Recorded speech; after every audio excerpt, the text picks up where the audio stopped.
Baking soda या खाने का सोडा, ये आपका क्लास 10th का बहुत इम्पोर्टेंट टॉपिक है आपका बेकिंग सोडा या खाने का सोडा। इसका जो आपका होता है रासायनिक नाम जो होता है सोडियम बाई कार्बोनेट, और जो इसका अणु सूत्र होगा वो होगा आपका NaH कार्बोनेट का होता है CO3।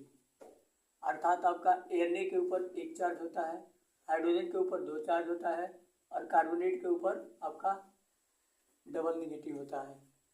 कहने का मतलब है कि पेपर वाला कहता है कि इसका बनाने की विधि लिखिए, बनाने की विधि।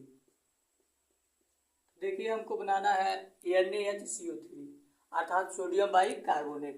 तो चूंकि ये बनेगा कैसे, तो आपका सोडियम कार्बोनेट का जल विलयन में CO2 गैस प्रवाहित करेंगे तो आपका बनता है NaHCO3। अब इसका हमारा मकसद होता है कि इसको हम संतुलित करें। यहाँ पर सोडियम परमाणुओं की जो संख्या है 2 है, तो ये वाला जो आपका बना है NaHCO3 हम सिंपल से इसमें 2 का मल्टीप्लाई कर देंगे तो आपका बन जाएगा बेकिंग सोडा, और इसी को बोलते हैं हम सोडियम बाई कार्बोनेट। एग्जामिनर क्या करता है कि इसका रासायनिक गुण पूछ लेता है कि कोई रासायनिक गुण लिखो, रासायनिक गुण लिखो। सबसे पहले हम एक गुण लिखते हैं ऊष्मा का प्रभाव, ऊष्मा का प्रभाव। तो ऊष्मा के प्रभाव का जो रिएक्शन होता है रासायनिक गुण में, जो चीज़ बनाते हो वही आपका रासायनिक गुण में ही भाग लेता है। तो हमने बनाया है सोडियम बाई कार्बोनेट। जब इसमें ऊष्मा प्रवाहित किया जाएगा तो आपका जिस चीज़ से बना है उसी रूप में आपका कहा जाएगा टूट जाता है।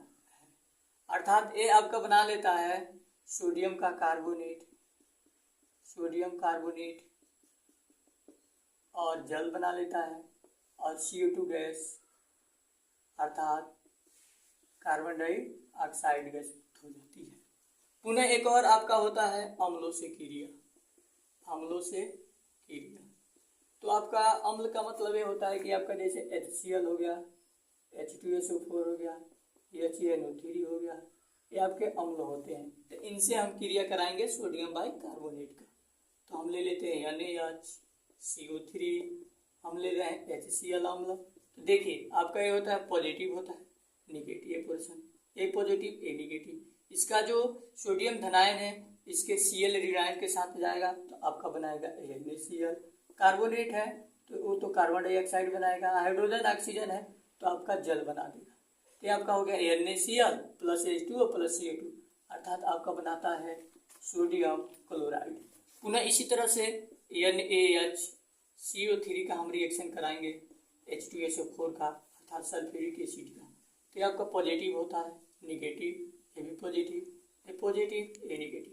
तो इसका जो पॉजिटिव पोर्शन है आपका इसके निगेटिव पोर्शन के साथ जाएगा तो Na और SO4। और यहीं पर हम संयोजकता को नियम को ध्यान में रखते हुए इसका अणुसूत्र लिखते हैं। तो चूंकि सल्फेट का जो वैलेंसी होता है 2 होता है और सोडियम की वैलेंसी 1 होता है जो सल्फेट के पास है, प्लस और यहाँ पर देखिए H है आपका C बना है O है। तो सिंपल सी इस वाले रिएक्शन में H2 कार्बन डाइऑक्साइड बाहर निकल जाती है। तो आपका क्लास 10th में यूपी बोर्ड के एग्जाम में या फिर अन्य जो भी एग्जाम हुए, गवर्नमेंट की जो भी एग्जाम हुए, उसमें भी आपका पूछ सकता है कि बेकिंग सोडा या खाने के सोडा का आप रासायनिक नाम बताओ, उसका अणुसूत्र बताओ, या फिर बनाने की विधि बताओ, या फिर उसका रासायनिक गुण बताओ। तो ये सारा चीज़ है, आप इसको ध्यान में रखकर इसको पढ़ सकते हैं। धन्यवाद दोस्तों।